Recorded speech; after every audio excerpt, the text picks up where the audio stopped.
예, 방금 소개받은 남영준입니다. 여기 이렇게 예술가들 모이신 곳에 석세에서 온 저 혼자인 것 같아요. 지금 낯설지만은 저작권법은 사실은 예술과 굉장히 친합니다. 그래서 법 중에서 문화예술을 다루는 법이기 때문에 저를 너무 습세인처럼 보지 마시고 좋겠습니다.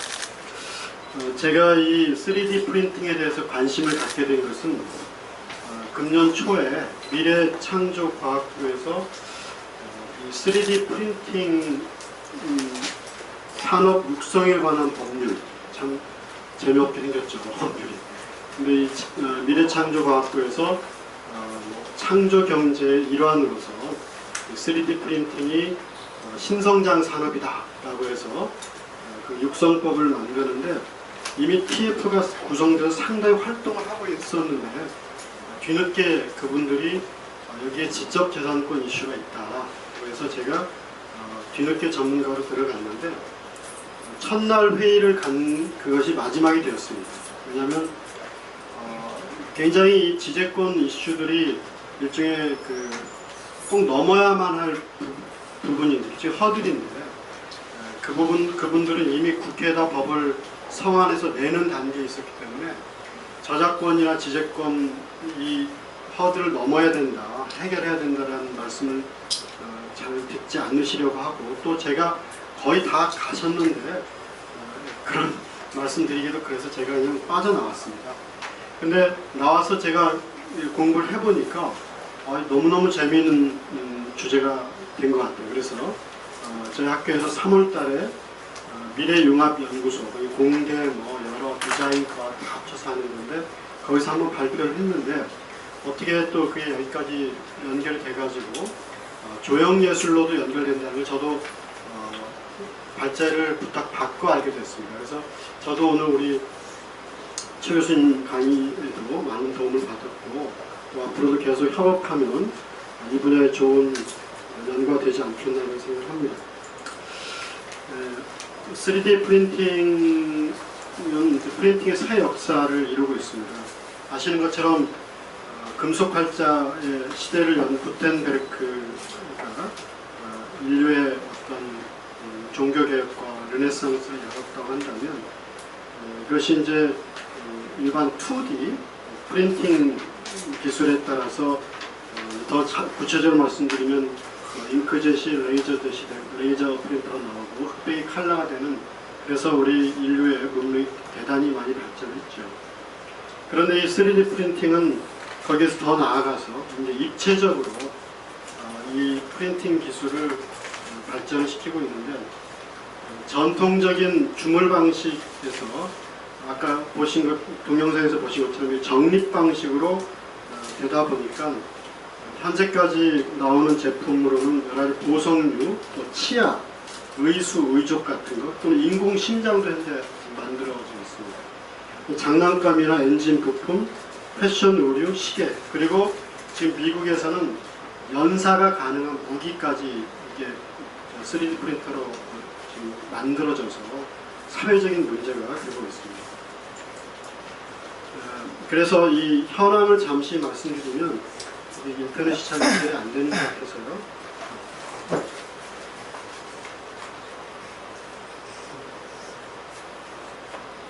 네, 이게 이제 그 유명한 디터 폰 티즈라고 하는 포르노 배우인데, 이분이 이제 지금 3D 프린팅으로 만든 옷을 입고 나온 겁니다. 근데 이게 이제 텍스타일을 대체하는 그 프린터에서 나온 것인데, 보시면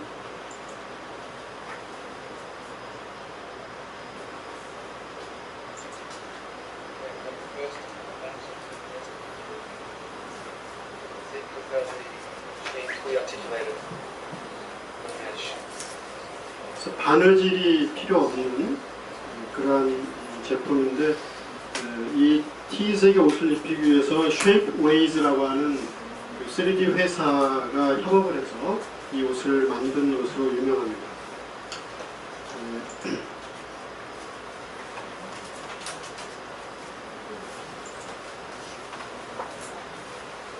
이 3D 프린터는 80년에 처음 발명돼가지고 88년에 상용화가 됐고, 지금은 이제 재료가 다양하게 돼서 여러 가지 그 프린터들이 나오고 있고, 최근에는 개인용 프린터까지 이제 출시가 되는 상황입니다. 그래서 개인용으로 보급되다 보니까 이제 확산될 상태에 있는데, 이 3D 프린팅의 이점이라고 한다면 시장에 빨리 반응한다는 것, 그 다음에 주문자에 의해서 피드백에 의해서 만들어지고 고쳐지고 디지털 기술에 의해서 쉽게 개선이 되기 때문에 시장에서 실패할 가능성이 굉장히 낮습니다. 고객의 니즈를 충족시켜준다는 것이죠. 그 다음에 너무 복잡해서 일반 선반 기계나 뭐 주형이나 주물로 만들 수 없는 그런 복잡한 것도 쉽게 만들 수 있다는 거. 그리고 공정에서 재료의 낭비를 줄일 수가 있습니다. 주물이나 제작기 같은 것이 필요하지 않기 때문에 친환경적이라고 할 수 있고요. 디자이너와 엔지니어가 의사를 공유할 수 있다는 그런 장점이 있습니다. 단점으로는 아직까지는 그 가격이 좀 높고요. 생산품의 종류가 많지 않다는 그런 단점을 갖고 있는데, 지금 이 3D 프린팅의 역사에 크게 세 가지 단계가 있는데 그 세 단계에서 나온 프린팅 기술을 보여드리겠습니다. 이게 이제 초기에 3D 프린팅 서비스 제공회사로 출범한 이 Shapeways라는 회사입니다. 이 Shapeways라는 회사에서 이렇게 지금 이런 소품들이 약 50불에서 150불 정도의 3D 프린팅으로 만든 이런 제품들이 팔리고 있어서 3D 프린팅 기술의 대중화에 큰 기여를 한 그런 회사로 이해되고 있습니다. 그 다음에 메이커봇이라고 하는 이 회사인데, 이 메이커봇이라는 회사는 3D 프린터의 대중화에 크게 기여한 회사입니다. 그래서 현재 약 2,000불, 우리 돈으로 200만 원 정도의 이 프린터들이 나오고 있습니다. 3세대로서 말씀드릴 수 있는 것은 이제 3D 시스템즈라고 하는 회사인데, 이 회사는 드디어 소비자용이 나오게 됩니다. 큐브라고 하는 프린터가 이제 출시가 되는데, 이렇게 이제 산업용과 소비자용이 나눠서 나오다 보니까 이제 그 쉐이프웨이즈 같은 주문자 방식에 의해서 3D 제품을 판매하는 회사들은 이제 사라지게 되고, 직접 집에서 만들 수 있게 돼서 이 3D 프린팅이 3D 시스템즈라는 회사 단계에 오게 되면 이제 이상적으로 말하자면 창고가 없어지고 운송 같은 것이 필요 없게 되는 그런 세상이 될 것이다 라는 이야기가 나오고 있습니다.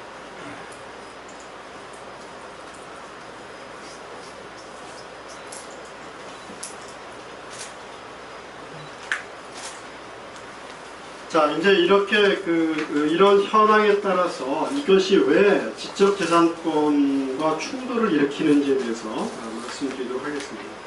여기서 제가 IP라고 하는 것은 Intellectual Property, 지적재산권을 말하는 거고요. 지적재산권에는 이제 크게 보면 세 가지 상법이라고 하는데, 특허권과 상표권과 저작권을 이야기합니다. 디자인권은 좀 이제 저작권에 인접해 있기 때문에 크게 보면 세 가지인데, 이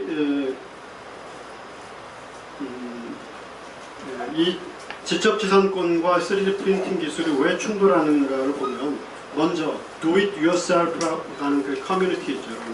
DIYers라고 해서 자기 스스로 집에서 만드는, 그러니까 미국에 가면은 왜 자기 집 차고 같은 데서 뭐 만들기도 하고, 뭐 공장처럼 뭐 웬만한 자동차 수주 다 하지 않습니까? 이건 DIYers들한테는 그게 가내에서 이루어지는 것이기 때문에 거기서 어떤 남의 창작물, 저작물을 침해하는 것을 만든다 하더라도 큰 피해가 없어요. 그래서 우리 저작권법에서도 사적 이용 복제라고 해서 집에서 여러분들이 뭐 조금 복사해서 쓴다든지 이런 것은 우리 저작권법상 면책이 됩니다. 그런데 문제는 이 3D 프린팅 기술이 왜 DIYer들에게 넘어가서 이게 권리자들에게 위협적인 요소가 되느냐면 바로 이 사이트 때문입니다.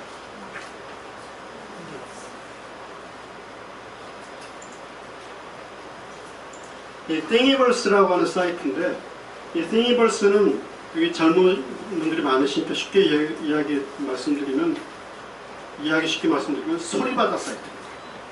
여러분들이 집에서 어떤 카세트 테이프를 내가 복사해서 듣고 이렇게 하는 것은 저작권 침해가 아닙니다. 위반이 아닙니다. 사적 이용 목적인데. 근데 문제는 소리바다 사이트가 나와서 우리가 음원을 다운받지만 동시에 공유 폴더가 열려가지고 내 음원이 업로드가 되잖아요. 그 업로드가 되는 것이 이제 저작권법의 문제가 되는데 3D 그 파일이, 그러니까 CAD로 만든 그 파일을 Thingiverse라고 하는 사이트가 소리바다 역할을 해서 그걸 공유를 해버려요. 그게 더 나아가서는 어떤 이런 이게 만약 저작물로 보호되는 거라면 이것을 CAD로 해서 설계할 수도 있지만 지금은 3D 스캐너가 나와가지고 이렇게 일체적으로 돌리면 이걸 파일로 만드는 겁니다. 근데 그 다음에 그 파일 가지고 내가 개인적으로 아까 3D 시스템즈에 나오는 큐브 같은 개인용 프린터에서 집에서 만드는 것까지는 권리자들이 참을 수 있었는데 이 파일을 Thingiverse라는 사이트에다 올려버려요. 그러니까 아까 말씀드린 대로 연사 가능한 무기가 왜 미국에서 문제가 되냐면 연사 가능한 총을 3D로 스캔해가지고 그 파일로 만들면서 파일을 그 Thingiverse라는 사이트에 올려버리면 Thingiverse 사이트의 유저들은 누구나 다 아까 3D 시스템에서 나오는 개인용 보급용 큐브 프린터만 있으면 집에서 따발총을 만들 수 있다는 거예요. 그래서 이게 이제 이런 공유 사이트들의 출현에 의해서 이게 개인적으로 만들어내는 그러한 단계가 이 저작권자들이나 지적재산권자들에게 굉장한 위협이 되기 시작한 겁니다. 그래서 여기 또 사이트 중에 하나가요.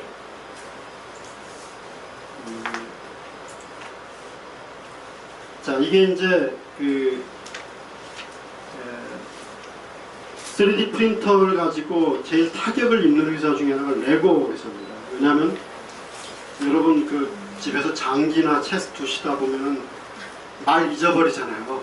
잃어버리면 뭐 까만 바둑알로 쓰면서 이거 졸로 쓰자, 이걸 말로 하자 말 이렇게 하는데 이 레고 같은 거 이거를 똑같은 거 잊어버리면 비슷한 다른 부품들을 스캐닝으로 긁어가지고 프린터로 출력해버리면 만들기 때문에 계속 부족한 분실된 레고나 체스 그 말들을 만들어낼 수가 있는 것이죠. 그래서 그걸 이제 시연하는 그 장면인데.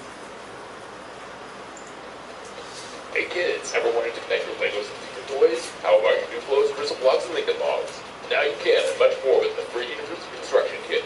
The free Universal Construction Kit and the special Universal Adapter Brick allow you to combine all your old playsets to create something new. Think outside the box with this amazing collection of adapters. Connect toys which previously couldn't fit together. Create strange new hybrids, monsters, and mashups. Imagine an endless world of designs. The free Universal Construction Kit is available at 예, 이제 이렇게 되다 보니까 디지털 기술 발전이 가져온 것에 대해서 이제 권리자, 저작권자들을 위주로 한 특허권자들이 집에서 그냥 이루어지는 일이라고 해서 내버려 두기에는 대단한 위협적인 요소가 되고 있습니다. 그래서 이제 이러한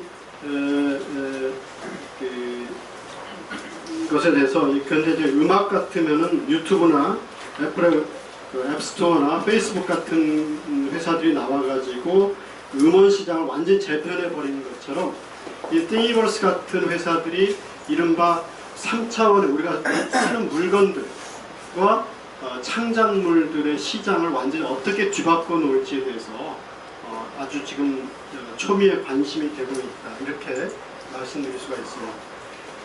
구체적으로 지금 사건이 발생된 게 몇 개가 있는데 이 게임 워크숍이라고 하는 회사는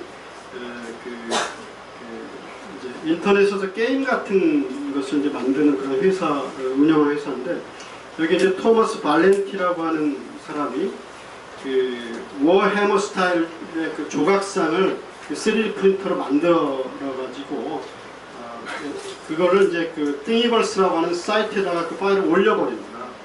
그래가지고 이 게임 워크숍이라는 회사가 그 CAD로 만든 그 발렌티라는 개인과 테이블스 둘을 공동 피고로 해서 소송을 제기했는데 사실은 이 게임 워크샵의 주 타겟은 이 발렌티가 아닙니다.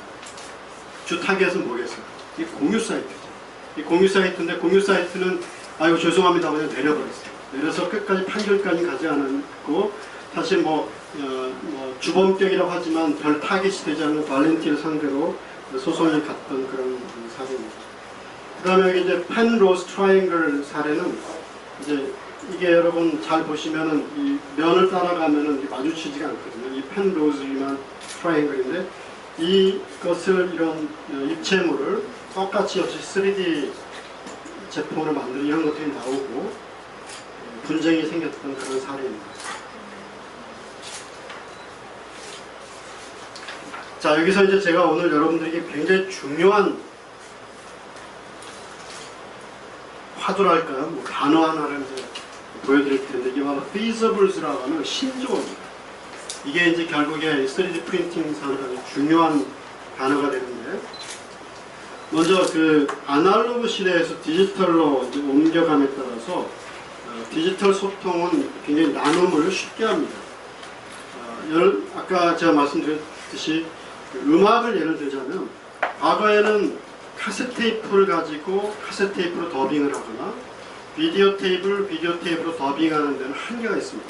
그러니까 저도 뭐 중고등학교 때 좋은 음반을 사가지고 더빙을 하거나 그럼 라디오에서 나오는 걸 리코더 이런 식으로 했는데 그거는 왜 한계가 있냐면 음질이 떨어지죠. 그 다음에 계속 복제할 때마다 또 음질이 더 떨어집니다. 그런데 이 디지털물은 두 가지의 장점이 있는데 아무리 복제를 해도 원본이 훼손되지 않는다는 거. 그 다음에 동시 다량의 복제가 가능하죠. 올려놓으면 누구든지 다운받아갈 수 있습니다. 그래서 굉장히 좋은 장점을 가지고 있는가 하면 또 한 가지 그 파일이 유출돼 버리는 순간 저작권자 입장에서는 자기 저작물, 창작물을 완전히 놓쳐버리게 됩니다. 그래서 이걸 디지털 딜레마라고 이렇게 이야기하는데 굉장히 소통에 유리하면서도 권리자 입장에서 굉장히 위험한 그러한 점을 갖고 있습니다. 그런데 이제 오늘날은 아예 처음서부터 이런 제품이나 작품들이 디지털로 만들어진다는 거죠. 그러니까 옛날에는 아날로그로 만들어진 거예요. 저번에 보니까 히든 싱어인가요? JTBC에서 김광석 뭐 진짜 대결하는 거. 그 김광석 시대만 해도 음반이 다 아날로그로 제작이 돼서 그걸 디지털로 다 만들었다고 합니다. 그런데 이제는 모든 음악을 예를 들어 음악은 다 디지털로 만들어지기 때문에 처음부터 디지털로 만들어지기 때문에 훨씬 원본 훼손이 없고 다량 복제가 가능한 그러한 혜택을 가져오게 되는 것이죠. 그런데 이제 3D 세계로 오게 되면 디지털이라고 하는 것은 아무리 그 안에 유형적인 만질 수 있는 3차원의 어떤 물건을 만드는 설계도라고 할지라도 우리가 디지털 데이터는 만질 수가 없잖아요. 결국 우리한테 체감이 될 수 있는 것은 그것이 피지컬 데이터로, 그러니까 디지털 데이터가 피지컬한 모습으로 나타나야 되는데 그게 바로 이 feasibles라고 하는 단어입니다. 신조어인데, 그러니까 데이터지만 그것이 프린터에 의해서 출력이 되면 이런 유형적인 3차원의 유형으로 될 수 있는 그것을 우리가 이제 feasibles라고 하는데 이 feasibles가 아까 말씀드린 대로 공유 사이트에 의해서 돌아다닐 수가 있기 때문에 이것은 권리자 입장에서는 대단한 자기의 모든 것이 그냥 옛날에는 관리가 가능한데 이제는 스캐너에 의해서 마음대로 다 만들 수가 있기 때문에 이런 점이 있습니다. 그래서 스웨덴의 굉장히 악명 높은 저작권 반대 사이트가 더 파이어릿 베이라는 회사에서 사이트가 있습니다. 더 파이어릿 베이, 그러니까 해적 그런 거죠. 뭐 이베이에서 아마 그 베이를 딴 것 같아요. 파이어릿 베이라고 하는데 거기서 다음 타겟을 걔네들이 주로 타겟으로 삼았던 것이 음악이나 뭐 이런 것들인데 이제 다음 타겟은 3D 파일이다. 그래서 거기를 타겟으로 해가지고 거기에서 나오는 이렇게 모두가 다 이렇게 저렴하게 쉽게 물건을 집에서도 만들 수 있는 그런 세상을 꿈꾸는 이제 사이트가 나오게 됐고 그래서 이 사람들이 임시적으로는 더 프로덕트 베이라고 하는 용어를 쓰기 시작을 합니다. 이제 여기에서 그러면 이 저작권법이 여기에 대해서 어떻게 대응할 수 있는가를 이제 보면 크게 이 물건이 두 가지가 있는데, 하나는 예를 들어서 이런 겁니다. 컵 같은 이건 저작권법으로 보호되지 않거든요. 그러니까 하나 유용품이라고 하고, 그 다음에 예를 들어서 이 시계는 저작권으로 보호되는 거라고 한다면 그걸 앞에 거를 이제 useful object라고 그러고 creative object라고 한다면 각각 만드는 방법이 두 가지가 있죠. 하나는 스캐닝, 이 자체를 스캐닝 해가지고 파일을 만드는 게 있고, 아예 처음부터 이거를 CAD로 해가지고 만드는 방법입니다. 마찬가지입니다. 저작물도. 그래서 보시면 근데 이게 대표적인 이제 유용물입니다. 저작권 보호 대상이 아닌 유용물입니다. 이것을 이런 3D 스캐너인데, 이 스캐너가 한 바퀴 삥 돌고 나면은 이렇게 파일 형태의 나사가 만들어집니다. 이게 이제 아까 말씀드린 대로 스캐닝에서 만든 것이고요. 그다음 이거는 처음부터 CAD에 의해서 CAD로 설계한 것입니다. 그 다음에 이게 창작물이라고 한다면 이 창작물도 마찬가지로 아까 말씀드린 대로 스캐닝에 의해서 파일을 만들 수도 있고 처음부터 CAD로 이걸 만들 수도 있죠. 자, 이렇게 됐을 때 권리자, 저작권자 입장, 특히 이제 여기에 계신 분들은 제가 맨 말미에 말씀드리겠습니다만 조형예술가들이 만드는 건 다 창작물이죠. 아까 나사못 같은 게 아닙니다. 그러니까 그 창작물들인데 그 창작물들을 3D 스캐너에서 누가 파일을 갖고 가버리게 되면 제가 잘은 모르겠습니다만 관장님께서 일단 말씀해 주셔도 될 텐데 조각하시는 분들이나 판화하시는 분들은 몇 개까지를 원본으로 하죠. 그게 넘으면 그 거푸집을 깨버린다거나 하나의 원본을 없애버린다고 제가 들었습니다. 그런데 이 조형물이 3D 파일로 존재하게 되면 없앨 수가 없죠. 그리고 그게 띵이버스 같은 공유 사이트에 돌아다닌다고 하면은 조형 예술가들이 이제 자신들의 작품을 완전히 잃게 되는 그런 수도 있습니다. 그러니까 지금까지는 3D 프린팅 기술에 의해서 창작 표현을 굉장히 자유롭게 한다. 손으로 이렇게 조작해서 만드는 것보다 훨씬 컴퓨터에 의해서 더 정교하고 내가 생각하는 것을 구현할 수 있다는 것만 생각하시는데 그 만들어진 것이 쉽게 이렇게 놓쳐질 수 있다라고 하는 그런 점들이 이제 생각해 볼 부분입니다. 여기에서 이런 권리자들의 주 타겟은 마지막에서 큐브 같은 프린터에서 물건을 만들어낸 사람이 아닙니다. 그거는 뭐 거긴 엔드 유저들이고 결국 가장 중요한 것은 아까 말씀드린 대로 예컨대 뭐 책 같은 거 복사한다. 그럼 집집마다 복사하는 거 알 수 없지만 복사기기를 만드는 신도리코, 제록스 이런 회사들과 그 파일을 공유하는 그 두 개 회사가 이제 타겟이 되는데 3D 프린터 제조업자에 대해서 그냥 세금처럼 과금하는 제도를 제시하기도 합니다. 그러니까 그 뭐냐면 이런 복사기나 무슨 비디오 VCR이랄지 테이프 레코드 이런 것들은 복제가 가능하기 때문에 항상 범죄에 쓰일 수 있다. 저작권자 입장에서. 그러니까 아예 그 물건이 만들 때마다 거기에 일정한 금액을 랩이라고 해서 보상금으로 받아버려요.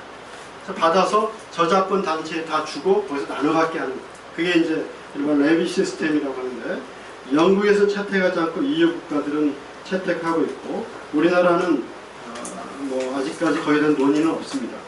그 다음에 이제 파일 공유 사이트에 대해서는 미국의 이제 디지털 밀레니엄 카피라이트 액트라서 DMCA라는 법이 우리나라 저작권법에 들어왔는데 이거는 노티스 앤 테이크다운이라고 해서 아까 띵이버스 같은 사이트에 나의 그 창작물의 파일이 올려져 있다. 그러면 일단 내려라고 할 수 있습니다. 노티스 하고 내려라, 테이크다운하라고 이렇게 주장하는데 그때 그 공유 사이트는 자기가 올린 게 아니라 어떤 제3자가 올렸을 거 아니에요?